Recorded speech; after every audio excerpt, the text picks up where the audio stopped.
टांग लो बराबर तू सिरफल के पेड़ पर टांग देवे के सिरफल के काट के गाड़ी में उतार दिया आता ना बदमाशी छकौड़ी खेला खेला कर आ मुखिया जी नहीं है अभी अरे हमारी झूलना के बेटा मुखिया जी अरे बदमाशी आओ कर दे तनी आए मुखिया जी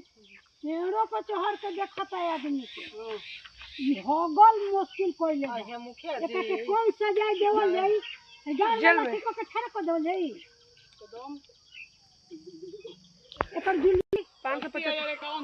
अरे मुखिया नतिया ओ 51 नतिया हमारे की इज्जत कोई नतिया तू जुर्माना लगावे चलल बाड़े एकरा फांसी पे चढ़ाओ ए कन्या मुखिया जी पुलिस के कौन सा देबा के फांसी पे चढ़े का सबूत बा अरे नतिया आमा जी देखले हम देखला बानी अरे नतिया हम लिया के भागल बनी लेके भागल बनी टांग के भागत रह एकरा हां मुखिया जी इनु भागत के टांग के एकरा के सिरफल के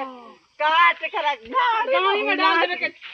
दे माफिया के अभी ना लगाई बू सजा मिले लगाई बू अरे रे पुतरा के जामल नतिया गाड़ी मुखिया लागत मुखिया मिलल बा करे संगे ना ऐसे मत कही हमारे मुखिया बाते हमारे कॉलोनी ने के पास करे ले तो हम जी बता के राख लगा के खींच दे ऐसन बात अभी निकाले दो काटी कॉल देखो मुखिया जी ई ऐसन बानू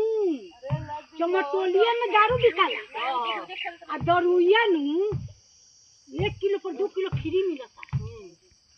आ इहे जाके पियता नु अनी पुतरा के जामल आ पी लेता सनु मुंह तो पिए ना मारने पुतरा के अरे जामल चुप रह ना तनी तनी चुप रह राबू चुप तू था तनी पुतरा के जामल आई खर्ची के लाइका रे अभी रुक जा पुतरा पिटइबो सुन है बतिया हमार हां बोली मते पी लेता नु कन्ना